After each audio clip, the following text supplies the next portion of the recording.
இந்த video skip பண்ணாமல் பாருங்கள். கடைசியில் ஒரு ட்விஸ்ட் இருக்குது. இப்போ நம்ம பண்ண போகிறது வந்து சிக்கன் பிரியாணி 5 kg பண்ண போகிறோம். பிரியாணி பாத்திரம் வச்சுட்டு அதுக்கப்புறம் எண்ணெய் ஊற்றிக்கலாம். எண்ணெய் ஊற்றிட்டு பட்டை, அப்புறம் கிராம்பு, சோம்பு, அதுக்கப்புறம் வந்து கல்பாசி இதெல்லாமே நம்ம சேர்த்துக்கலாம்.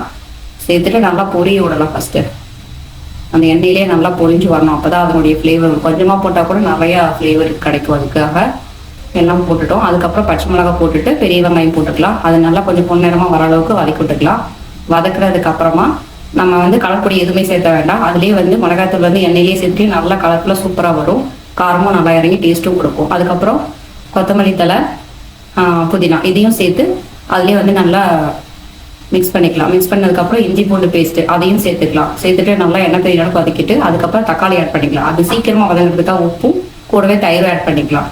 அப்புறமா பிரியாணி மசாலாவும் ஆட் பண்ணிவிட்டு புளிப்பு டேஸ்ட்டுக்காக லெமன் அதையும் ஆட் பண்ணிவிட்டு நல்லா மிக்ஸ் பண்ணி விடலாம். மிக்ஸ் பண்ணிவிட்டு நல்லா எண்ணெய் பிரிஞ்சு வரணும். அடி எதுவுமே பிடிக்காத அளவுக்கு இருக்கணும். அதுக்கப்புறமா வந்துட்டு நம்ம தண்ணி தேவையான அளவு தண்ணி ஊற்றிட்டு மிக்ஸ் பண்ணி நல்லா வைக்கணும். அதுக்கப்புறம் ஃப்ளேம் வந்து அதிகமாக வச்சுக்கணும். தண்ணி கொதிக்கணும். நல்லா கொதிச்சு வர்றதுக்கு அப்புறம் வந்து பார்த்தீங்கன்னா சிக்கனை கொதிச்சதுக்கப்புறம் தான் போகணும். அப்போ தான் சிக்கன் உடையாமல் வரும். அதுக்கப்புறம் நல்லா கலந்து கொடுத்துட்டு மறுபடியும் ஒரு கொதி வந்ததுக்கப்புறம் அரிசி ஆட் பண்ணிக்கணும்.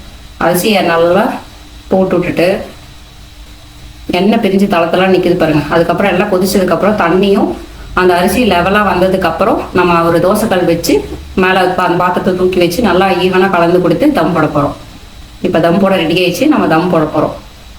ஓகே, சூப்பராக தம் போட ரெடி ஆயிடுச்சு. மேலே ஒரு பாத்திரம் வச்சுட்டோம்.